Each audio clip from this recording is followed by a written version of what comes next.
turabasuhuje bakunzi ba Inkomezi TV, abadukurikiye, abatureba ku mashusho ndetse n'abaduteze amatwi.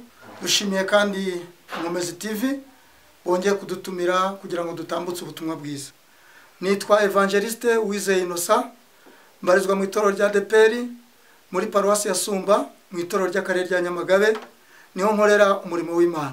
Turagira ngo rero tudatinze dusenge Imana hanyuma tubagezeho ubutumwa bwiza. Mana, turagushimiye umwanya mwiza uduhaye kugira ngo tubwirize ubutumwa bwiza. Izina ryawe ryera ryubahwe. Udushoboze kugira ngo abumva ubutumwa bwiza bibatere guhindukira ndetse bibatere kumenya neza ukuri kw'ijambo ryawe. Urakoze kubana natwe kandi ugaha umugisha abateguye iyi gahunda yo kugira ngo tubwirize ubutumwa bwiza. Dufashe kandi dushyigikire mu izina ryera rya Yesu. Amen. Murakoze cyane.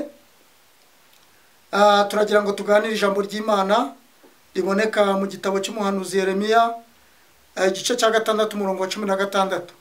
Turi buze gusoma nanone muri Luka igice cya 9 umurongo wa 23, dusoreze muri Matayo igice cya 16 umurongo waho wa 24. Imana ishimwe cyane. Reka dusome rero tudatinze. Yeremiya igice cya 6 umurongo wa 16 aravuga ngo Uwiteka avuga ati: nimuhagarare mu nzira murebe kandi mubaririze inzira za kera, aho inzira nziza iri aba ariyo munyuramo, niho muzabona uburuhukiro mu mitima yanyu. Ariko barahakana bati ntituzayinyuramo, Imana itugire neza. Reka dusome nanone muri Luka nkuko twabivuze. Luka igice cya 9 umurongo wa 23 aravuga ngo abwira bose ati: umuntu nashaka kunkurikira niyiyange yikorera umusaraba we iminsi yose ankurikire. Matayo 16:24 niho dusoreza. Haranditse ngo maze Yesu abwira abigishwa be ati: umuntu nashaka kunkurikira yiyange yikorera umusaraba we ankurikire. Imana ishimwe. Amagambo dusomye niyo tugiye kuganiraho kandi nahaye intego igira iti: inzira y'ubugingo.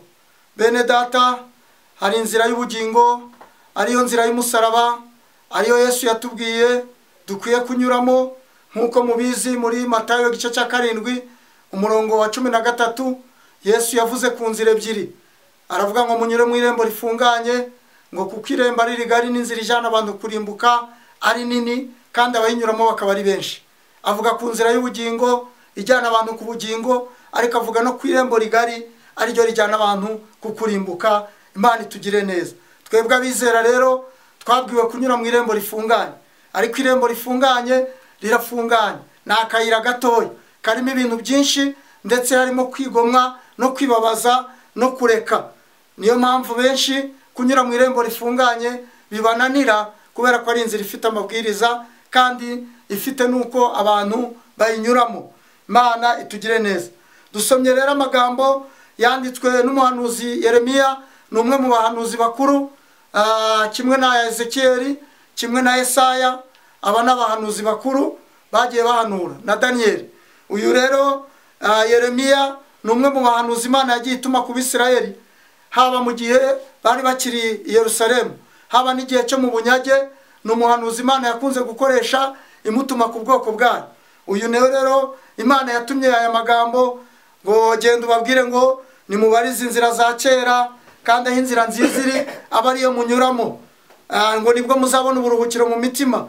Ariko ijambo ryatubwiye ngo barahakana bati ntituzazinyuramo. Inzira za kera ziragoye. Mu rwandiko Paulo yandikira Abaheburayo yaravuze ngo mwibuke ababayoboraga kera, mwigane ingeso zabo, mugende nkabo kandi mukurikize uko bakoraga. Biragoye rero muri iki gihe kubwira umuntu ngo niyongere abarize inzira za kera. Hari uburyo kera bagendaga, hari uburyo kera bakizwaga. Uyu munsi rero turareba inzira y'ubugingo abantu bakwiye kunyuramo, akaba ariyo banyuramo. Imana itugirire neza. Birumvikana ko bari bamaze gutandukira. Hari ibyo bari bararetse bakoraga, hari ibyo bakoraga bari baradohotse, bari baragiye basubira inyuma. Imana ibatumaho rero uyu muhanuzi bita Yeremiya ngo genda ubabwire ngo nibabarize inzira za kera, aho inzira nziza iri aba ariyo banyuramo.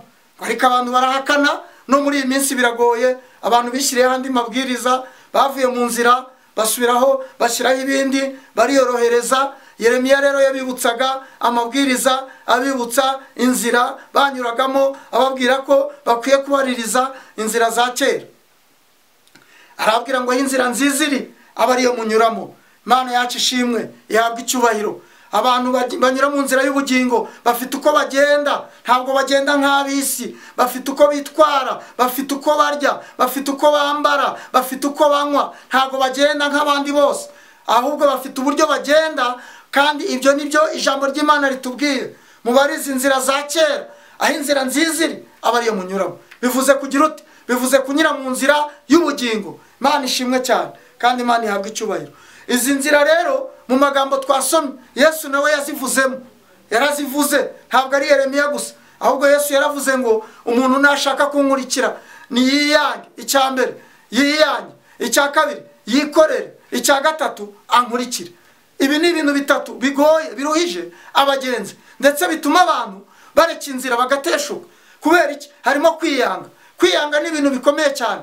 Ndibuka ko Pawulo yandikira Timoteyo, yaramubwiye ngo umenye ko mu bihe by'imperuka, mu minsi ya nyuma hazabaho ibihe birushya. Icya mbere, abantu bazaba bikunda.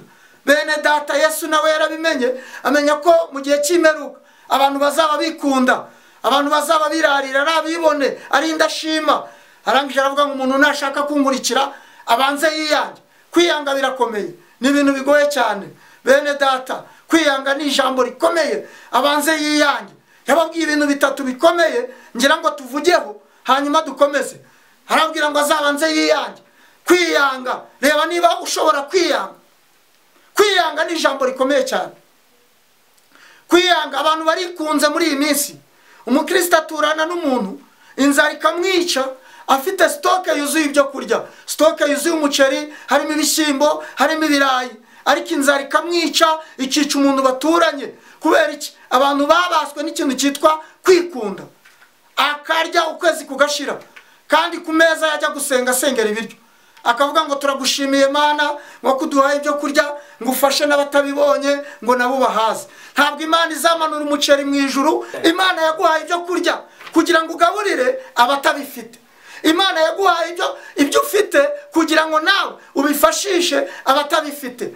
Ni ukuvuga ngo noneho rero ntabwo ukwiye gusengera abatabifite, ahubwo niba ubifite ukwiye kwihina mu cyumba ukadaha umuceri, ukadaha ku bishyimbo, ukadaha ku birayi, ukagaburira abatabifite. Uko niko gukorera Imana. Ariko kwikunda byaranze muri iyi minsi ya none, abantu barushijeho kwikunda. Imana itugire neza. Haleluya. Kwikunda bituma umuntu agambanira mwene se, akagambanira mwene se, akamukura ku kazi. Bene data, kwikunda bitumye abantu bagira inzangano. Kwikunda bitumye abantu bagira amashyari. Yesu aravuga ngo umuntu nashaka kunkurikira abanze yiyange. Kugeza ubwo no mu rusengero abantu basengana badakundana. Kubera iki? Kubera kwikunda. Bene data, Yesu aravuga ngo umuntu nashaka kunkurikira, niba yiyangaje abanze yiyange. Abanze yiyange. Icya kabiri, yikorera umusaraba. Muragira ngo kwikorera umusaraba Yesu yavuze ntabwo ari kwa kwikorera cya giti yabambweho, ntabwo ari ukwikorera igiti, ni ukwikorera imibabaro, ni ukwikorera ibyo yaciyemo, ni ukwikorera ibibazo. Bene data, ikorera umusaraba wawe. Umusaraba wawe ntawe uzawukwakira, ni uwawe. Utachukua mzigo wako. Umusaraba wawe ni uwawe, ntabwo ari uwanjye. Uri muntu afite uwe. Aravuga ngo yikorera umusaraba. Abantu benshi barekuye umusaraba, abantu benshi barawucimbuye, bariyorohereje. Kubera iki? Kwikorera biragoye. Uru rugendo ni rurerure, ntituzi igihe rurangirira. Reba rero ku rugendo wikoreye, ugomba kwikorera umusaraba ugakurikira Yesu. Yesu aravuga ngo yikorera umusaraba wanjye, yikorera umusaraba we.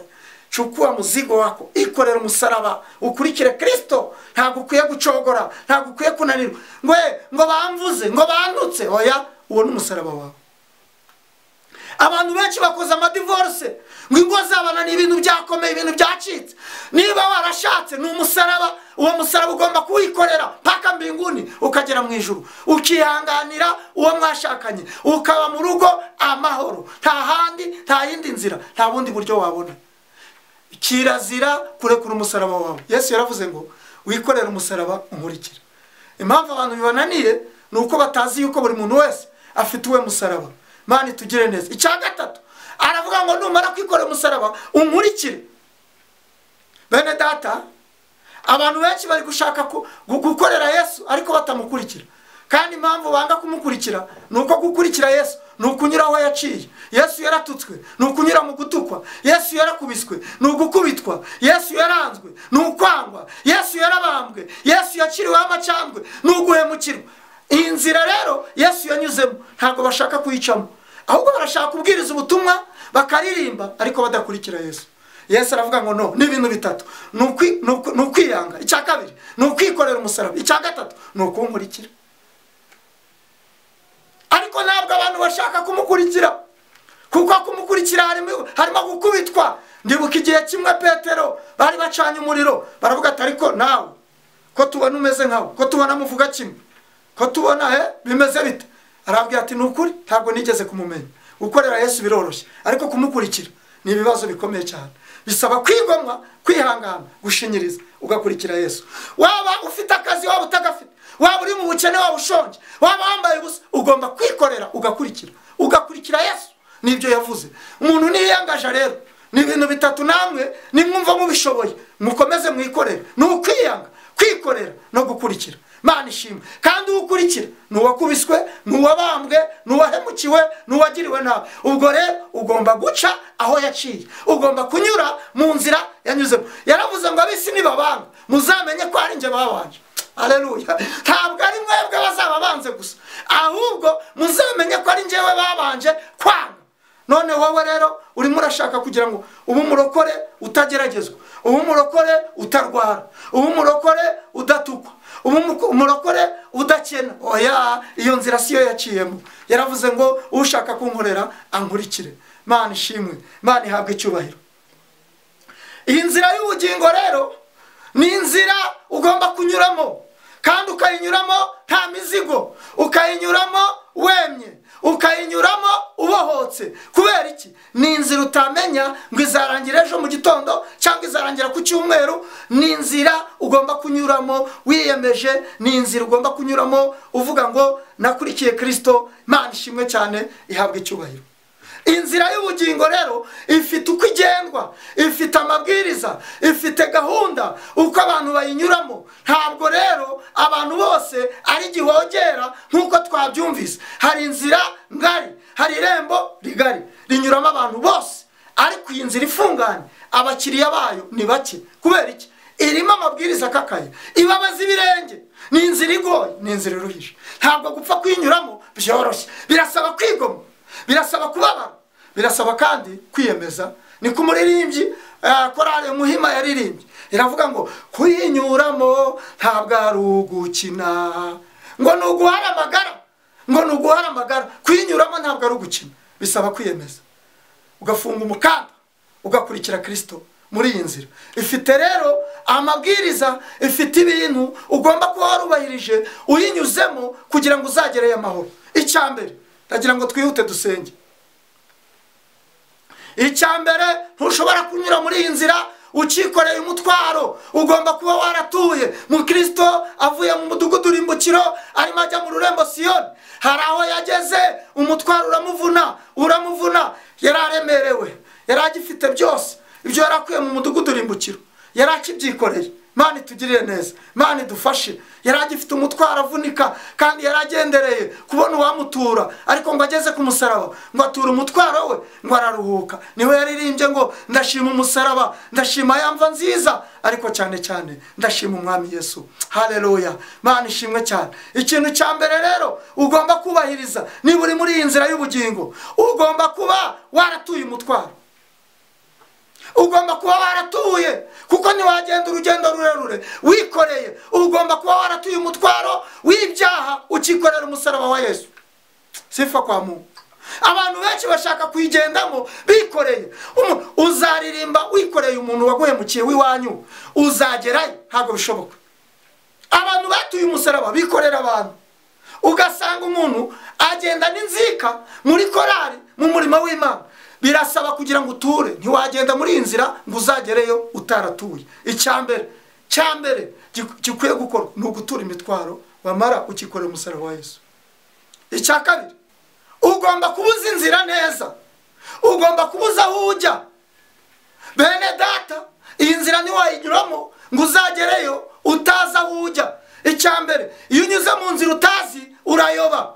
Muri iyi nzira hari utundi tuyira tuyishamikiyeho, ugira ngo duhura n'iyi, ariko iyo tunyuzemo uba ugiye ubutandukiye. Mu Kristo yera baramushutse rimwe, ahura na bwenge bw'isi, amwereka akayira k'ubusamo. Mu Kristo ngo akanyuramo, ngo ageze hirya ngo ahura n'ibibazo bikomeye, aravuga ngo iyaba nari nyisubiyemo sinari kuzongera kuyoba ukundi. Bene data, ugomba kunyura muri iyi nzira uyizi neza. Muri iyi nzira hari abantu bashinzwe kuyobya abandi. Hari abantu iyi nzira yananiye bahagaze mu mayira, bashinzwe kuyobya abandi no kubabwira ngo ntabwo uzabishobora, ntabwo uzabishobora. Mani tugire neza. Haleluya.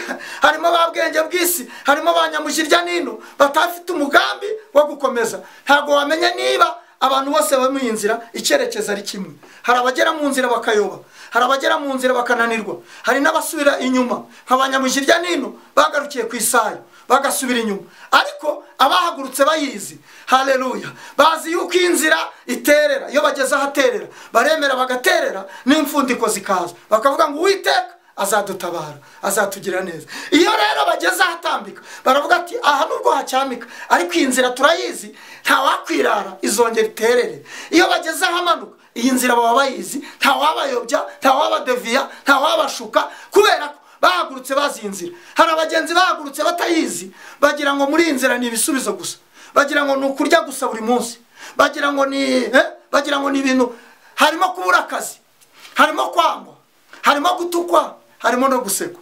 Iyo uhagurutse uyizi rero ntago bikugora, ntago bikurushya. Mana yacu ishimwe, ihabwa icyubahiro. Haleluya. Harimo byose muri iyi nzira nimeranje, harimo byose, harimo n'ibisubizo yego, ariko ugomba kuza uzi neza icyo ukurikiye. Iyo uzi inzira neza, icyiza cyabyo nuko nta muntu wakuyobya, nta muntu wayigukuramo, ndetse nta n'umuntu wakudeviya ngo akunyuze ku ruhande. Kuko muri iyi nzira hari abagenzi bahagaze mu nzira bashinzwe kuyobya abandi. Hari ab'inzira yananiye bashinzwe kukubwira ngo iyi nzira iragoye, ntabwo uzabishobora, wariyemeje ntuzabishobora. Mwene data, ndagira ngo ubwire ngo ukwiye kubuza inzira neza.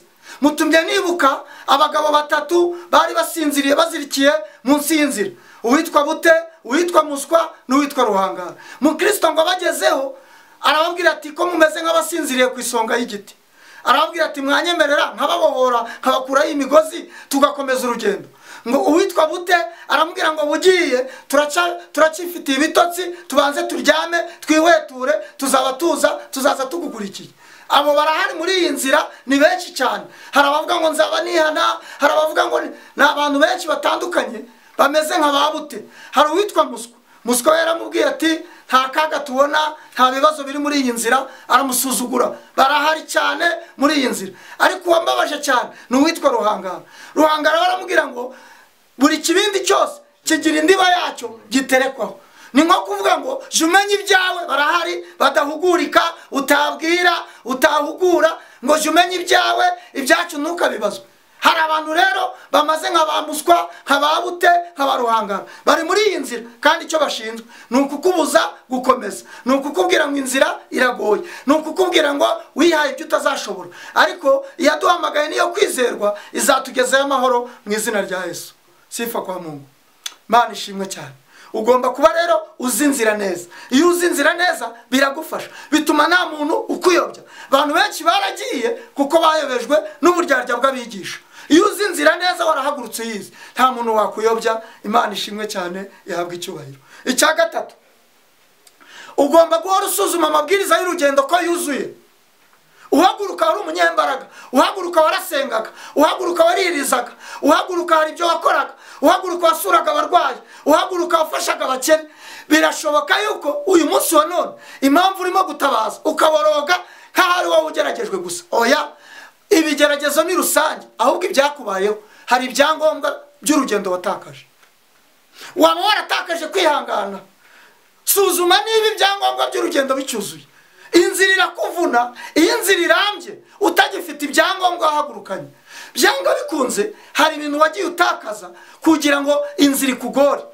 Nibuka rimwe twakoze urugendo rurerure, hari umusore umwe twari kumwe araruharananirwa, yari afite igikoti cy'ibyoya ndakibuka cyamumaraga imbeho. Iyo twageraga ahantu imvura ikagwa yakiryamagamo agahita asinzira agashyuha, hanyuma cyararemereye kiramuremerera kubera inzira irambye. Hari ibintu abantu bagenda batakaza. Arangije tugera ahantu aragifata arakijugunya kirenze umugina, arambwira ati nosa ndakijugunya cyo gatsindwa.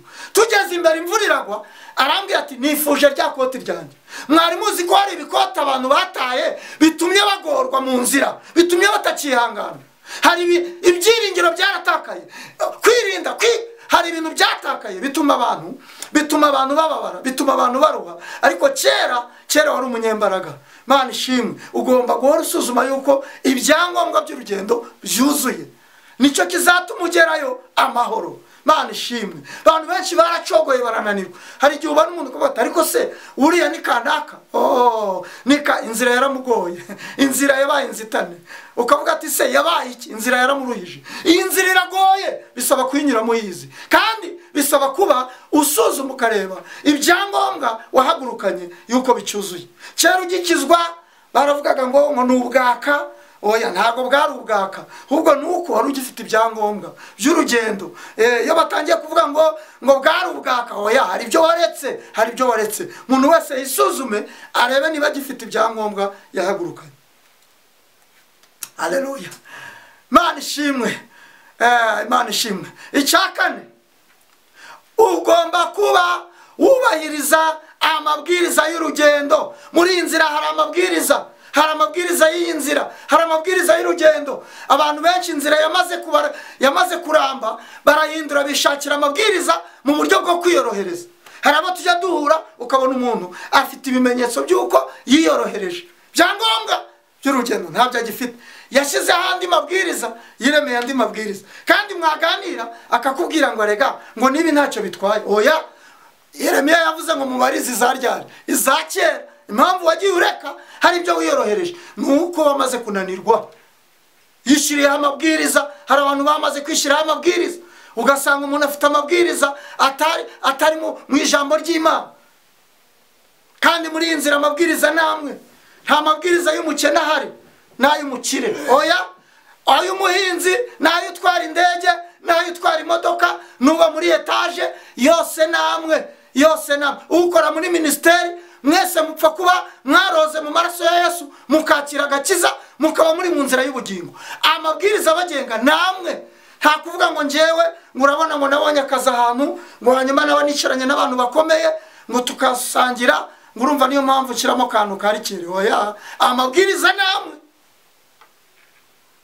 Nta kuvuga ngo njyewe ngo kubera izi mpamvu, ngo urumva ngo niyo mpamvu ngo urabona ngo biragoye. Oya, amabwiriza namwe. Waba uri ukomeye, waba uri uroroheje, amabwiriza agenga inzira namwe. Hari n'abasigaye banywa inzoga ngo barwaye amibe.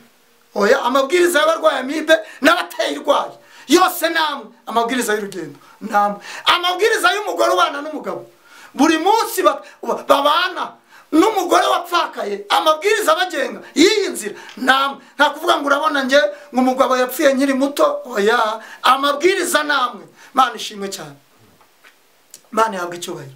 Ugomba guhora uzirikana amabwiriza y'inzira. Yesaya yaravuze ngo hazabaho inzira nyabagendwa, ngo iyo nzira izaba ari inzira yo kwera no gukiranuka. Bene data, inzira niyo kwera no gukiranuka. Aravuga ngo abanduye imitima ngo ntago bazayinyuramo. Avuga ijambo ryankomeje, aravuga ngo ariko abagenzi naho baba barabaswa ntago bazayiyoba. Haleluya. Naho baba barabaswa, naho baba batarize kaminuza, haleluya, naho baba batarakandagiyemo, amabwiriza namwe. Iyi nzira ntabwo izagora abagenzi bari mu nzira y'ubugingo. Naho baba barabaswa ntibazayiyoba, niyo baba batuye pfiyo hasi ntago bazayiyoba. Imana ishimwe. Amabwiriza namwe. Ugomba guhora uzirikana amabwiriza y'inzira. Icyanyuma aricyo cya gatanu ugomba kuzirikana, ugomba kuba ufite amakuru y'urugendo. Muri iyi nzira abantu benshi bagiye bayigwamo, abandi bakayikurwamo n'abandi kubera ko nta makuru bibitseho. Ibigeragezo byaza bakagushuka, ugasanga uvuye muri iyi inzira y'ubugingo, bakavamo kubera iki? Nta makuru bafite, nta makuru bibitseho. Mutumye nibuka abagabo bagiye gutata i Kanani, bajyana n'abanyabwoba, bagiye ari babiri, bari bafite amakuru. Yosuwa na Kalebu baragenda bagera i Kanani. Mu gihe Yosuwa yakebaga arimo agaba, arimo atanga ibikingi, ngo aza kubabwira ngo ari ku musozi Heburoni, ngo ni umusozi nubwo ari mwiza, ngo ari kuriho Abanaki n'Abayebusi. Arabwira ati biragoye cyane, birakomeye. Ariko Kalebu ngo yibuka amasezerano Imana yavuganye nabo bari Kadeshi Baruneya. Ndibuka rimwe ngo yarababwiye ngo rega abagabo nubwo ari barebare ariko ntabwo bafite ikibakingira, dufite Imana twavuganye nabo. Abanyabwoba baravuga ngo iki gihugu ni cy'Abanaki, ni barebare, ntitwabashobora, nibajyana iki gihugu. Icyo akora cyari cyiza, ariko abagabo bari bafite amakuru. Ukwiye kugira amakuru mu rugendo. Baravuga ngo Imana yavuganye natwe turi Kadeshi Baruneya, itubwira kuri Heburoni. Kalebu baravuga ati twari dufite imyaka, nari mfite 40, shikije 85. Aravuga ngo imbaraga nari mfite uwo munsi n'uyu munsi nizo ngifite. Aravuga ngo Uwiteka wabanye natwe, niba kitwishimira. Aravuga ngo abo Banaki tuzabarya nk'uko umuntu arya imitsima. Niba ari ikintu cyoroshye kuribwa muri iyi si, ni ikintu cyitwa ubugari. Mana ishimwe. Hari abantu bahekenya ubugari ntibabuhekenya. Ubugari urabukata ukabukoza mu isosi ukamira. Ntabwo bahekenya ubugari. Iyo uhekenya ubugari uri umuswa. Abanaki rero ku bantu bavuganye n'Imana niko bameze. Imana ishimwe cyane. Imana twizeye iruta Abanaki, iruta Abayebusi. Imana ishimwe. Kubera kutagira amakuru bakoze ikosa ryo kwipima ku Banaki. Ubundi Abanaki ntukabipimeho kuko ni barebare, bagusumbye uburebure. Baragenda bipima ku Banaki, ngo baravuga ngo turimo turabagera, ngo turipima kuri bo, ngo tukabona turi inzige. Nta muntu wababwiye ko ari inzige, biyise inzige kuko bipimye ku Banaki. Kandi Abanaki ni barebare, ikigeragezo ufite ni kirekire, ntukakipimeho. Jya ufata Imana wizeye uyipime ku kigeragezo. Ntabwo uzabona ikigeragezo, uzabona Imana. Ntukazipime ku Banaki. Abanaki baragusumba, Abanaki ni barebare. Jya ufata Imana wakurikiye, abari upima uyipime ku kigeragezo ufite. Kigeragezo ntacyo uzabona, uzabona Imana yaguhamagaye. Mana ishimwe. Bagarukana insinzi, bagarukana amakuru meza. Abandi bazana inshamugongo, ariko abagabo bavuganye n'Imana bari bafite amakuru mu rugendo. Mana ishimwe. Ndibutse ko mu Kristo nawe yari afite amakuru. Igihe kimwe yahuye n'abagabo basubira inyuma bakimirana, bagaruka babwoba, abitwa babwoba n'abamutiringira. Ahura nabo bagaruka bava ku musozi, bagaruka basubira inyuma. Arabaza ati ko mugiye? Baramubwira ati tubonye intare. Ati muzibonye mute? Ntibari bazi nuko zimeze. Abanyabwoba badutera ubwoba, ariko ubundi nta nicyo baba bamaze. Ntibigeze banazigeraho. Mu Kristo barakomeza, ngo ageze imbere, ngo arazibona, ashatse kugira ubwoba, bazitegereje, ngo abona ziraziritse. Ariko mu Kristo yari yafashe icyemezo. Aravuga ngo nubwo izo ntare zikarishye, ariko hirya y'ibishigo byazo hari ubugingo buhoraho. Iyi nzira y'ubugingo ukwiye kuyigumamo. Haleluya. Mutumye nibuka umuntu ngo warushye arananirwa ayiryamamo. Aravuga ngo aho kugira ngo njye hirya, njye hepfo y'inzira ndayiryamamo, nyiri iyi nzira azaza ashaka abagenzi bananiwe, azampagurutsa mpaguruke. Mana ishimwe cyane. Mana ihabwe icyubahiro. Haleluya. Aramubwira ati rero, ati zireba uko zimeze, nubwo wagize ubwoba ariko ziraziritse. Mu Kristo ngo arungurutse, ngo abona koko ziraziritse. Ugomba kuba ufite amakuru muri uru rugendo, ntabizagutera ubwoba. Niba ufite amakuru, ugomba kuba wibitseho amakuru. Imana ishimwe. Iyo ufite amakuru nta cyagushobora. Iyo ufite amakuru nta cyagusubiza inyuma. Imana ishimwe. Imana ihabwe icyubahiro. Nta wagutera ubwoba. Mu Kristo yahuye n'iterabwoba.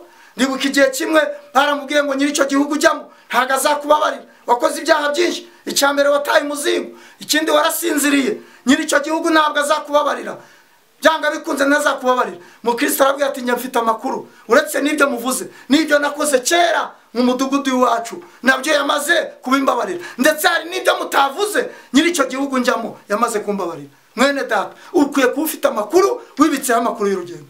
Haleluya. Ndabashimiye cyane. Nibyo bintu bitanu nagira ngo mbabwire. Niba muri inzira y'ubugingo, ukwiye kubuzi. Niba waratuye umutwaro, ugomba kuba waratuye, nta kugenda wikoreye umutwaro w'ibyaha. Ugomba kubuza inzira neza. Icya gatatu, ugomba gusuzuma ko ibyangombwa by'urugendo byuzuye. Icya kane, ugomba kuba ufite amabwiriza, wubahiriza amabwiriza y'urugendo. Icya gatanu, ugomba kuba wibitseho amakuru. Imana ishimwe. Ndagira ngo dusenge Imana. Navugaga ku nzira y'ubugingo, mvuga ko ari inzira igoye irambye, ariko kandi kiongozi utuyoboye muri iyi nzira ni Yesu. kandi abagendana nawe ntibazayoba, abagendana nawe ntibazasitara, abagendana nawe ntago bazapfira mu nzira, yewe ntibazanasazira mu nzira, ahubwo bazajya bava mu bwiza bajya mu bundi. Haleluya, haleluya. Kandi bazagurukisha amababa nk'ikizu, niko ijambo ry'Imana rivuga. Abagendana nawe ntibacogora, ntago bananirwa, ntibahindurwa na viziyo irimo kuza, ntago ibahindura, ahubwo bagendana amabwiriza y'urugendo. Imana ishimwe. Wowe unteze amatwi, wowe undeba, ndagira ngo dusengane kuri uyu mugoroba. Imana ibahe umugisha. Data, turagushimiye cyane. Ijambo ryawe ni inzira, kandi ni inzira y'ubugingo. Ijambo ryawe ni ukuri, ijambo ryawe ni ubuzima, kandi ijambo ryawe niryo rizatugeza mu bwami.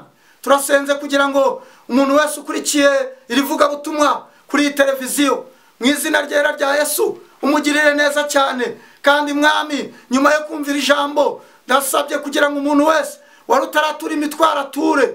Haleluya, aruhuke nkuko mu Kristo yatuye ku musaraba. Kandi utaruzi inzira neza abashe kuyimenya, umwiyere kumusobanurire iby'uru rugendo. Iyi nzira ishobora kuramba, ariko kandi umuntu aramutse ayizi neza yazagerayo amahoro. Kandi abatakaje, abazimije ibyangombwa by'urugendo, wongere basubize ibyo bahoranye, wongere basubize ibyangombwa byabo by'urugendo. Kandi mwami Imana yacu, abaretse amabwiriza y'iyi nzira ubabarire cyane mu izina rya Yesu, kandi urushaho kubiyereka no kubamenyesha no kubaha amakuru y'iby'uru rugendo. Turagushimiye cyane yuko uri Imana yumva gusenga, kandi kugirira neza buri wese wumvise iri jambo. Byose tubisabye twizeye izina ry'umucunguzi wacu Yesu, amen. Murakoze bene data, Imana ibahe umugisha. Inkomezi TV turabashimiye cyane kubwo kuduha umwanya wo gutambutsa ubutumwa bwiza. Imana ibahe umugisha. Iyo nzira ifunganye, uyinyuramo n'ukwiyemeza, uyinyuramo n'uguharamagara, uyinyuramo ntabwo ari ugukina. Iyo nzira ifunganye.